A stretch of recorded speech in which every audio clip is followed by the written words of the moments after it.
We're just a week away from Clash at the Castle, where Drew McIntyre will hopefully deep-throat Roman Reigns. I think that's how this... Oh, no, dethrone. He's supposed to dethrone and deep-throat Roman Reigns. Whichever. I don't care what they do across the goddamn pond. But most importantly, we are 90 days away, 3 months, in case you don't understand how a calendar works, from Survivor Series occurring, which is, of course, the one night of the year where the Raw superstars and the Smackdown superstars go head-to-head to establish brand white supremacy, which I probably shouldn't say, since I just shaved my head, but nevertheless, I'm John Renton with my review of WWE Smackdown from Detroit, Michigan.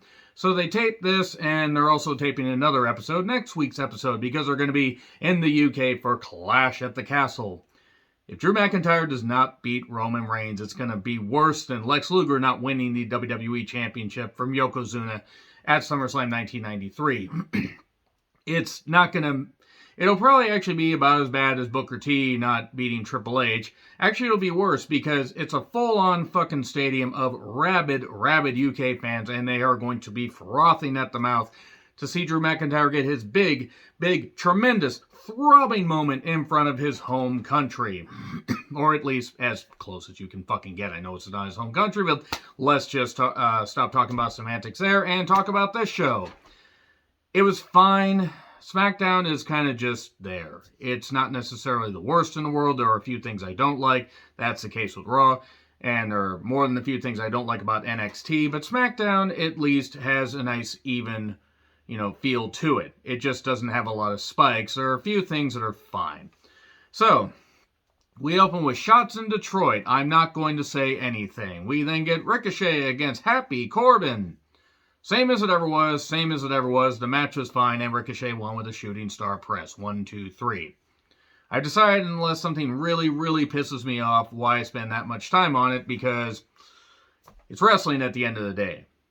Meaning I'll probably get really fired up about something at Clash at the Castle, at Worlds Collide, and at All Out, and there'll be 3 events with me going absolutely crazy like the passionate wrestling fan I am. Then the Profits and Hit Row are backstage. And next up, we see the first part of Drew McIntyre's package and his journey. His journey through his package. It sounds really painful, actually. And then Cross threatens Drew while Scarlett stands there. I don't know why they needed to do the black and white stuff, and why weren't they in Montreal last week? It's like trying to find a needle in... Well, you get it. And Zaya and Shotzi, Tamina and Dana, Nikki and Pepper Niven, Sonya and Natty had a second chance 4-way match that, Look, there was some talent in this ring. Sonya's skills have regressed. I don't think Sonya should be wrestling anymore. And Dana, what is Dana doing? Her best. And her best is not very good. She did a superplex outside Nikki's. Her ash leg, actually her leg nearly turned to goddamn ash in all honesty. And she smashed right into the barricade. She seemingly hurt herself. Apparently, since this was actually, done, I think it was filmed an hour or so before the show went live, people in the crowd had updated that Nikki was actually okay, which is a good thing, because that was a pretty brutal move. I'm not blaming Dana. It was a stupid idea to do that. Superplex onto a pile. Everybody's just going to stand there. Oh, we got to catch. We can't get out of the way. So yeah, Sonya then tops Nikki 1, 2, 3. There you go. Remember when they were going to push Xia Li and they gave her, a series of vignettes and spent a lot of money on this comic book art and have proceeded to do absolutely nothing with her? Yeah. So, then here are the Brawling Poots, as I call them. We go to break. We get a package on Shayna for the Clash, because she's going to kick Liv Morgan in the face repeatedly. That was kind of funny, admittedly. I think Liv's still going to win. At least they're trying to make Shayna seem like a killer again. And then, after Sheamus cuts a bit of a promo, Gunther and Zikaiza join in, and oh boy, we're getting the Germans versus Ireland again. Tale as old as time. So, all too hyped the Clash. And then Sheamus says, I've had banger after banger after banger after banger after banger after banger. What town in Maine has to do with anything in regards to this show, I have no idea. I kid, of course. Actually, pretty decent promos from both of them. Gunther even says, I respect your booker, man. No, wait, that was me trying to do Brian Pillman really terribly. And Then everybody else is not the Gunther or the Shea trying to brawl. They're just standing there while three guys brawl. Well, Ridge tumbles out and Peter Butcherdune decides to brawl with Zikaiza. And there you go. And Sonya and Natty blow off Megan, which sounded less dirty in my head, but I'm just going to roll with it and imagine. And I'm going to move on from that. We will win tonight. About that. Recaps of Roman and Drew fisting each other, and Zayn taking in the face from Drew, and then Roman did as well.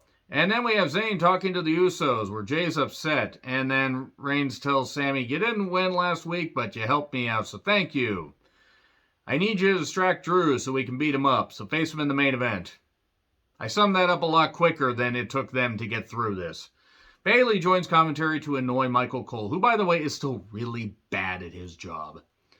Natty and Sonya took on Raquel Rodriguez and Aaliyah. I wonder why Raquel wasn't in Montreal last week. It's a mystery. It's a real goddamn mystery. Semi-final match. Of course, somebody apparently did yell in the crowd, where were you, Raquel, on January 6th? Ha! Idiot.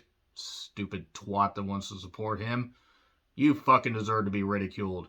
Anyway, Bayley did great here because Bayley is an incredible promo and was annoying Michael Cole, who, again, is really bad at his job. This was a match. I felt very bad for Natty. Raquel, eventually, she moves with the grace of a drunk moose, is what I noticed. She gets the victory, badly pinning Sonya. And oh boy, the models are here in the parking garage taking pictures, and then a bus is blaring music. So then Maxine, the former Sophia Cromwell, and the former, somebody that had actually a bright future and now attached to this model gimmick, they might as well just sink her to the goddamn floor. I has an idea. And Los Lotharios show up with spray paint. Oh, I see. We're going to have the Hispanics commit a crime. Okay, I see how Fox rolls. And then here's Kofi and Xavier. Xavier's in a wheelchair. Here are the Viking Raiders. The new vicious Viking Raiders. Eric, of all people, says this is pathetic. You are a goddamn idiot that doesn't believe in vaccines, and your wife's a goddamn stupid twat. I don't think you should be talking about pathetic stuff, you little shit weasel. So anyway, it's Super Brawl Revenge, though. Cue Kevin Nash standing up and tearing his quad, because it was a ruse. They have kendo sticks. This feud will never end. It will go on and on, my friends. And we cut back to graffiti on the tour bus. And it's the Street Profits, because Hit Row show up. How about we sell this in a match next week? Boy, I think I have somewhere else to be during that match, because I don't want to see Hit Row or Maximum Male Models on my television, because both are bad gimmicks. Terrible. Just subjectively fucking terrible. And then, it was the Profits bus. We have spray paint going somewhere else. Hulk, no Hulk. God damn it, Hulk. And in second part of Drew's package, his firing and his redemption. And he will have his ultimate redemption in Cardiff or fucking hell. So Drew makes his entrance. We go to break. Survivor Series plug, the one night of the year where the superstars of Raw and SmackDown go head-to-head for brand white. Never mind, I already said that. And then the Viking Raiders, it's going to be a Viking match or a Raiders match or a Viking Rules match. Whatever. Next week, it's Viking Raiders versus A New Day. And Ronda Rousey gets to talk. Oh boy. And then Drew versus Zayn, they had a match where eventually the Usos ran in, but they got fought off. Claymore for 3, Roman then beats him down, and everybody basically beats Drew down, and they stand over him, and Roman is sitting down there on Drew, just pressing his acknowledged meat right into his neck, and saying, somebody take it from me. You stop thinking about it, everybody. I know you're thinking about it. So, yeah, if Drew does not win at Clash at the Castle, he is going to... They might as well just release him. There's no coming back from that. If you can't win in your home country there, that's not...